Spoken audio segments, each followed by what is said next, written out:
Hey, I want to invite you, if you're able, would you stand for the reading of God's Word?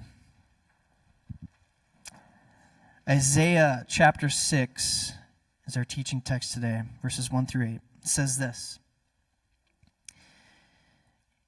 In the year that King Uzziah died, I saw the Lord, high and exalted, seated on a throne, and the train of his robe filled the temple. Above him were seraphim, each with 6 wings. With 2 wings they covered their faces, with 2 they covered their feet, and with 2 they were flying. And they were calling to one another, Holy, holy, holy is the Lord Almighty. The whole earth is full of his glory. At the sound of their voices, the doorposts and thresholds shook, and the temple was filled with smoke. Woe to me, I cried. I am ruined, for I am a man of unclean lips, and I live among a people of unclean lips, and my eyes have seen the King, the Lord Almighty. Then one of the seraphim flew to me with a live coal in his hand, which he had taken with tongs from the altar. With it he touched my mouth and said, See, this has touched your lips. Your guilt is taken away, and your sin atoned for. Then I heard the voice of the Lord saying, Whom shall I send? And who will go for us? And I said, Here am I. Send me. This is the word of the Lord. You may be seated.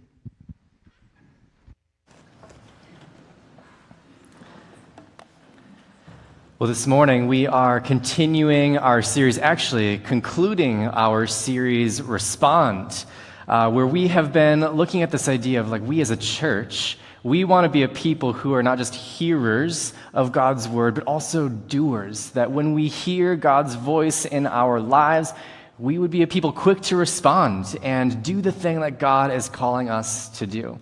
Hopefully this has been a good series for you as our church family, maybe a little challenging at times. I know it has been for me personally.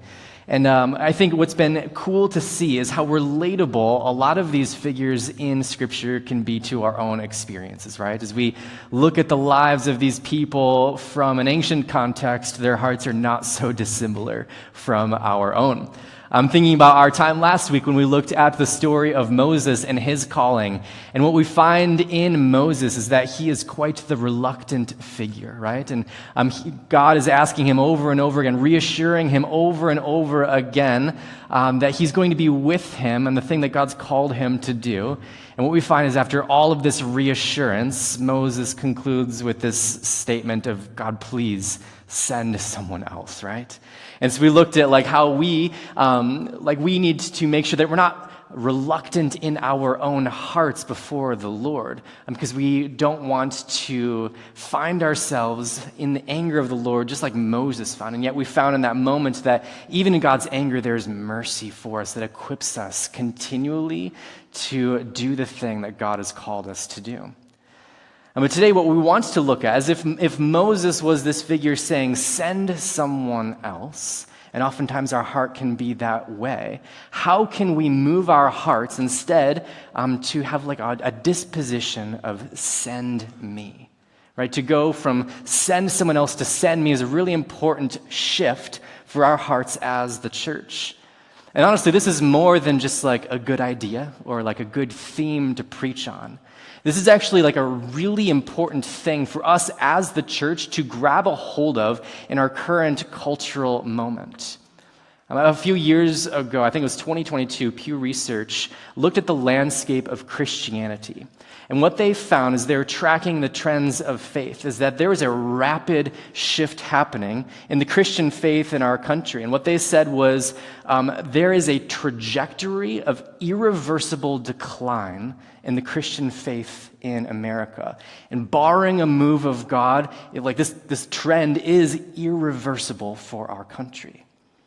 That's kind of a staggering statement to make. Barring a move of God, Christianity will never exist the same way that it has in the United States. And so, for us as the church, we need to become a desperate people a people who are desperate to have this disposition that says, send me to Jesus right now. And so is it you? Like, are you the one in the face of this kind of news who is eagerly saying, send me? I think more often than not in moments like this, hearing a question or being confronted with a question like that, we all feel a little bit more like Moses than we do Isaiah right off the bat, right? Of like, God, send someone else. There's plenty of other people who can reverse that trend on your behalf, right? Not me. But the question this morning, kind of the driving question of this message, is how do we move our hearts from reluctance to readiness? Like, how can we make that shift in our own hearts? Because it's really, really important that we as the church do. And so to answer that, we're going to look today again at the calling of Isaiah, who in his own cultural moment is faced with a radical decline in the people of Israel, where they've turned away from faithfulness to God. They are worshiping other idols. They're enacting all kinds of injustice in the land. And God needs someone to go and to deliver a message, to prophesy over this people in the hopes that there would be a reversal in the trajectory of God's people. So look with me again at verse 1. It says, in the year King Uzziah died, I saw the Lord high and exalted, seated on a throne, and the train of his robe filled the temple. And above him were seraphim, each with 6 wings. With 2 wings they covered their faces, with 2 they covered their feet, and with 2 they were flying, and they were calling to one another, holy, holy, holy is the Lord Almighty. The whole earth is full of his glory. And at the sound of their voices, the doorposts and thresholds shook, and the temple was filled with smoke. I don't know about you, but I get chills when I read that passage. When I try to imagine what it is that Isaiah is encountering, being caught up into the throne room of the Lord. This here is a profound encounter with God. And within it, there's echoes of Sinai encounters where God's people encounter him on the top of these mountains where in the seraphim, their name means fire. And there's this thunderous shaking of the room. There's smoke filling the atmosphere. This is another one of these moments where God's people are caught up into his presence and they are experiencing him in a profound and a different way. As you read that passage, can you imagine how profound and life-altering an encounter like this would be? For me, it's often really hard to articulate stuff like this because it's just bigger than the words that I can use to describe what's happening in this passage. Honestly, it reminds me of the time that we got to go on vacation and go to the Grand Canyon. Has anyone been to the Grand Canyon in the room here? That's a profound experience. I remember when we walked up to it for the first time, I could feel it in my body as I'm seeing this canyon before me. My legs were starting to shake just looking at how vast this thing is. You can throw up that picture. This was me and my friend Chris. He's the worship pastor over at Christ Church. And we just climbed out up onto this rocky point and we're just looking around and just our minds were blown at how vast and enormous this was. You could feel there's a response in your body. And this is what's happening to Isaiah in this moment as he encounters the living God in front of him in all of his holiness and all of his glory. It is a profound experience that moves something within him where Isaiah has this profound encounter and also profound response to what he's seeing. Look with me at verse 4 again. At the sound of their voices, the doorposts and the thresholds shook, and the temple was filled with smoke. Woe to me, I cried. I am ruined, for I am a man of unclean lips, and I live among a people of unclean lips. And my eyes have seen the King, the Lord Almighty. In this moment, Isaiah, before the Lord, honestly, he is in utter despair because he has become fully aware of the sinful condition of his own heart his unworthiness to even be in this very space before the Lord. He becomes fully aware of the sinfulness around him and the people in his own nation. And I think, honestly, this is a pretty natural response to encountering God's holiness, don't you think? Seeing God in all of his holiness, so far removed from sin, and then being someone who bears sin, stepping into his presence. This is the right response. And so I wonder, to come out of the story for just a moment, for some of you, coming into a building like this, that's not just a building, but it's a gathering space for God's people, where God's presence comes and resides among us. Maybe you have a similar experience to the presence of God, where, stepping into church, it feels like a magnifying glass on the sin in your own heart, a magnifying glass on the failure that you come into these doors with. Maybe you come in and you become fully aware that this last week was not a success story. And whatever it is that you've been up to, whether in parenting or in your marriage or work or whatever it is, it has not gone well. Maybe you step in here today, and honestly, it's been a long time since you've been to church. And you come in here and you have this guilt and this shame that follows you because man, I should be here more often, and yet I'm not. Maybe you come in here knowing that you're living with a sin in your life that just constantly fills you with guilt and shame that just becomes even more present before you when you come in here and we sing worship songs to Jesus. Maybe there are some in the room where you just feel a little bit ruined here today, to borrow Isaiah's language. What I want you to see here is if that's your response, if that's how you feel stepping into the house of the Lord here this morning, I want you to lean in for God's response. Look with me at verse 6. It says, "Then one of the seraphim flew to me with a live coal in his hand, which he had taken with tongs from the altar. And with it he touched my mouth and said, 'See, this has touched your lips. Your guilt is taken away and your sin is atoned for.'" See, here's God's response to this encounter. Where Isaiah's response was to feel ruined, God's response is that he forgives the ruined. This is God's response in this kind of encounter. This live coal that this seraphim is bringing, it symbolizes the total significance of what has occurred on the altar that it comes from. That the penalty of sin that Isaiah brought into the room, it was paid for by a substitute that was already offered in his place. Again, Isaiah said, "I am ruined," but God said, "I will make you clean." That is God's response to this encounter. And so listen, if your response to entering into God's presence here today feels like you are a little bit ruined, feels like you are unworthy or undone by God's presence, God's response to you stepping in here today into his presence is a desire to make you clean and to purify you and to forgive you for all of your guilt, shame, and sin because, listen, a sacrifice has already been made for you. God in his holiness, regarding our sin, he knew that he needed to deal with the problem of sin.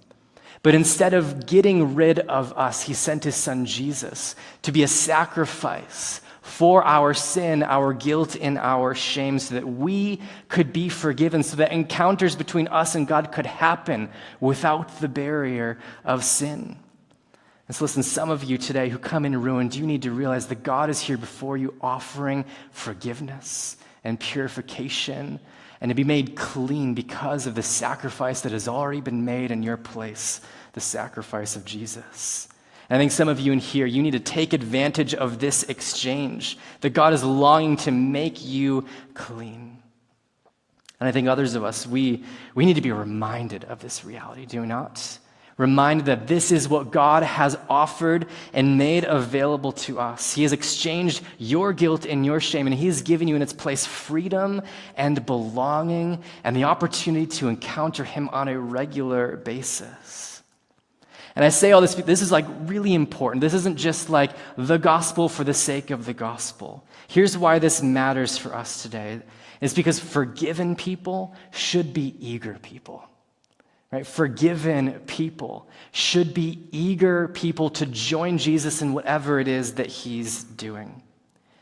I remember growing up, one of my first big jobs, I worked on a cherry farm.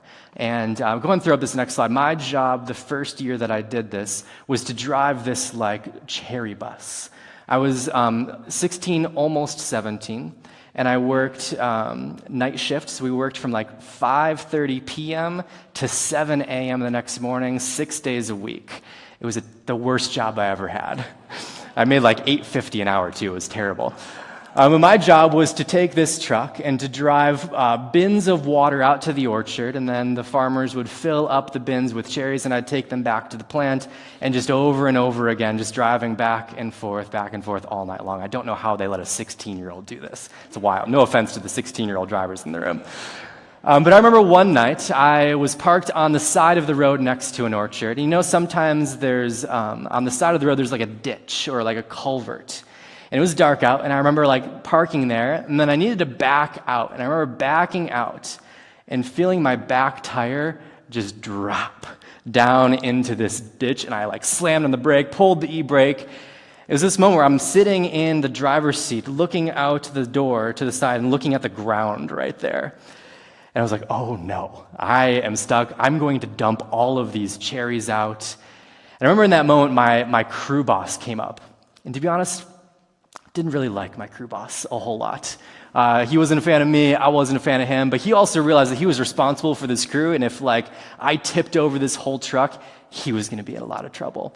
And so I remember he jumped in the truck, and he was fiddling with it, and somehow he successfully pulled this truck out of the ditch back onto the road, and I cannot tell you the level of relief that just washed through my body. I still have a job, even though I hate this job.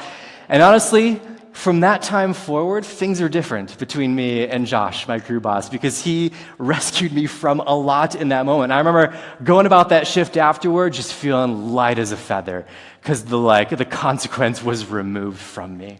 Right? I think we've had moments like that where we feel the burden of something that was our fault lifted from us because of the grace of another person.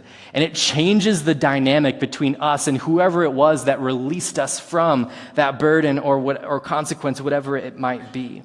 And this is a lot like Isaiah in this moment. The burden has been lifted for him. He was fully aware of the burden of sin on his life.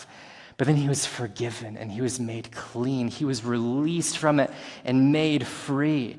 And now he's at a point where he is down for anything that God has him to do. We come to verse 8, where it says, "Then I heard the voice of the Lord saying, 'Whom shall I send? Who will go for us?' And I said, 'Here am I, send me.'"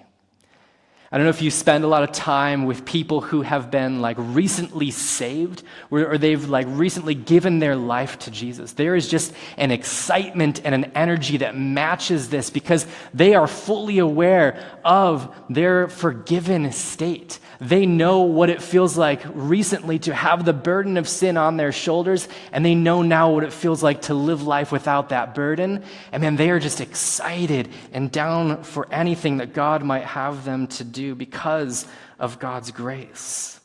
And again, here with Isaiah, we see just an eagerness that fills his spirit.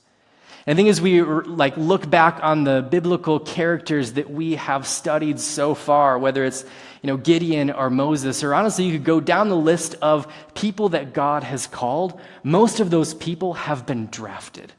God chose them. He chose them. They didn't have any other choice in the matter. He picked them. They were going to do the job that God assigned. Isaiah is different. Isaiah was a volunteer, a willing and eager volunteer. And so going back to our original question here today, my question, I guess, before that is, what if you became like Isaiah? What if you became like Isaiah this morning and you moved from a reluctant recruit and you became an eager volunteer for the mission of God? Again, what needs to happen in your heart and your life to rekindle an eagerness to join Jesus in what he's doing around you? Here's my suggestion based off of the text, is that maybe you need a fresh encounter with God's grace to stir it up within you. Maybe you need a fresh encounter with God's goodness and his grace this morning. Here's what I want you to hear this morning more than anything, I think, is I want you to hear Jesus inviting you into his presence. So this morning is really just a re-invitation to abide with him, to have a fresh encounter with the Lord. Listen to these words from Jesus to the church, to you and me, from Revelation 3:20. He says, "Here I am," borrowing the same kind of language. "I stand at the door and knock. If anyone hears my voice and opens the door, I will come in and eat with that person and they with me." And so, church, what can you do to respond to the living God and open the door of your heart to him this morning? Like, what can you do? Because Jesus, he wants to reveal himself to you. He wants to have regular encounter where he shows you how good he is. Regular encounters where he shows you how big his grace is for you. And he wants to invite you in on what it is that he's doing. And so what might it look like for you to have a fresh encounter with his grace, to develop and stir up an eagerness in your spirit to join God in what he wants to do through your life? Just some practical ideas for you that I was thinking of this week.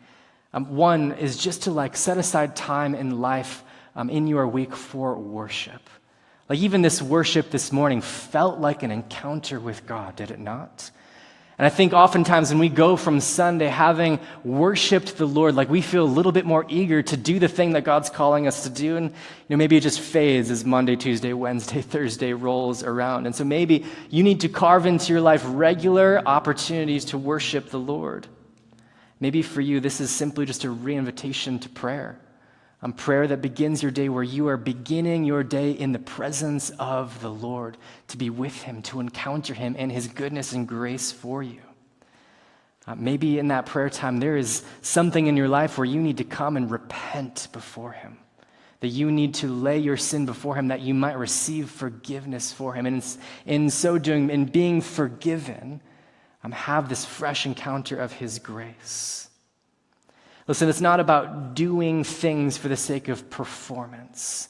It is about doing things to pursue the living God, to find yourself regularly encountering him in all of his goodness and grace, so that it motivates our hearts to join him in what it is that he's doing. This week, we've been doing the Lent guides each week. We haven't talked about it yet, but there's a new one, last one for this week. And in this week, we are fasting from sleep. And before that scares you, because that terrifies me, what we're asking, actually, is just to take 1 hour this week, either staying up an extra hour late or waking up an extra hour early. And I think this is the perfect invitation out of this Sunday to carve out time that is different than any other time, where you are just pursuing God's presence, coming before you saying, "Here I am, God. What is it that you long to do in me? Here I am, God. I long to worship you for your goodness and your grace." So take that home with you. Let that be just a practical tool in your life that you might find this week a fresh encounter with God and his grace. And here's why, again, this is important for us to do. This is why it should matter for us. Because forgiven people should be eager people, but also God commissions those that he's forgiven. And God commissions the people that he's forgiven, which if you've been forgiven in the room, that means that God has commissioned you for something. And oftentimes, the thing that he's commissioned you to do, it requires an eager spirit. Look with me at verse 8. Again, then I heard the voice of the Lord saying, "Whom shall I send? And who will go for us?" And I said, "Here am I, send me." And he said, "Go and tell this people, be ever hearing, but never understanding. Be ever seeing, but never perceiving. Make the heart of this people calloused. Make their ears dull and close their eyes. Otherwise, they might see with their eyes, hear with their ears, understand with their hearts, and turn and be healed." That's a terrible message to have to go and deliver, is it not? This is such a hard message. The eagerness is there, and thankfully so, because he's going to need it to go out and deliver essentially a message of judgment to God's people. Now, Isaiah's response to this in verse 11 is like, how long, God? How long do I have to give this kind of a message? And God essentially tells him, like, pretty much until the earth is scorched. Like, that's when you're going to let up on this message. And the only positive thing that he gets to deliver is this little part about a holy seed among the stumps in the land. But Isaiah still goes with eagerness to deliver mostly a message of judgment with this tiny sliver of hope. And listen, church, we have been commissioned, much like Isaiah, but man, we have been given such an easier message to deliver. Our message is overflowing with grace, that despite our sin and our shame, Jesus has come to rescue us, and he's come to renew us. All we have to do is turn to him. That sliver of hope that Isaiah had, that is the entire message that we get to preach on behalf of Jesus. And just as Isaiah has been commissioned, we have been commissioned from Jesus. In Matthew 28, where he says, go and make disciples of all of the nations. And we even get this promise of, I am with you always, even to the end of the age. See, church, God commissions those he's forgiven, and forgiven people, we become sent people. Forgiven people become sent people. And here's what that can look like very simply in your life. I've got just like 5 practical ways that you can live sent as someone who's been commissioned to go and make disciples. Number 1, just be interruptible. Like the amount of times that if we just slowed down, we would encounter people who are eager and ready to receive and hear what it is that we have to say. And so often we have like these divine appointments that God, if we would just look up, has laid before us. Also, share your story. I think so often we get like scared because we feel like we need a theology degree to like be commissioned to preach the gospel, when really all you need is your story. All you need is the story of what Jesus has done in your life, and say he can do that for you too. Be a person of invitation. Like Alec was talking about, think about who it is that God wants to lay in your heart to invite even to church on Sunday. Invite people over to your home. Show them the love of Jesus through invitation and hospitality. And finally, just live differently. It's wild how different, how much we can stand out by just simply living different than the world around us, where it produces questions in people's minds that make them open and interested to hear about the life-changing story of the gospel that you've encountered. Listen, these are simple things that we can do to live sent on God's mission. And it's not an optional thing because God has commissioned every single one of us. Worship team, you guys can come on up. As we close, beginning the sermon, I talked about this Pew Research, the irreversible decline of Christianity, right? So this research was done in 2022. If you listen to kind of the landscape of Christianity, people talking about, this is the thing that they've been talking about for the last couple of years, is like how do we get to this move of God to reverse the curve? What's interesting is at the beginning of this year, Pew Research came out with some new statistics that said that irreversible decline that the United States has been experiencing, it's slowed down. It's slowed down, and even it's leveled off and plateaued. So the thing that was irreversible, that required a move of God, has actually stopped. Do you know what that means? It means that God is on the move right now. God is on the move. He is doing something new in our nation. I think he's doing something new in our city. Here's my question to you. Like, don't you want in on that? Like, don't you want to be in on the thing that God is doing? And he's actually called you specifically. He's called you to be the one to do it. Listen, I want to see God reverse that trend right here in Muskegon. And the good news is that he can do it. He can do it, but he's not going to do it alone. Do you know that? He's not going to do it alone. He's going to do it through his people, through his witnesses, through people like me and you. Listen, God, he wants to rewrite the story here. He wants to rewrite the story in our city, in our families, and in our church. But here's the question he's asking every single one of us in the room today. whom shall I send? And who will go for us? Listen, church, everything could change if we would respond with send me. Send me because, God, you have forgiven me. You have rewritten my story, and I have a story to tell. And it's a story that can change the lives of people around me. And so, church, would we do what it takes to encounter the living God, to stir up an eagerness and excitement of what God's doing in us and around us, that we might take up the mantle of the commissioned people of God and live sent on his behalf? And would we see him do it in Muskegon as it is in heaven?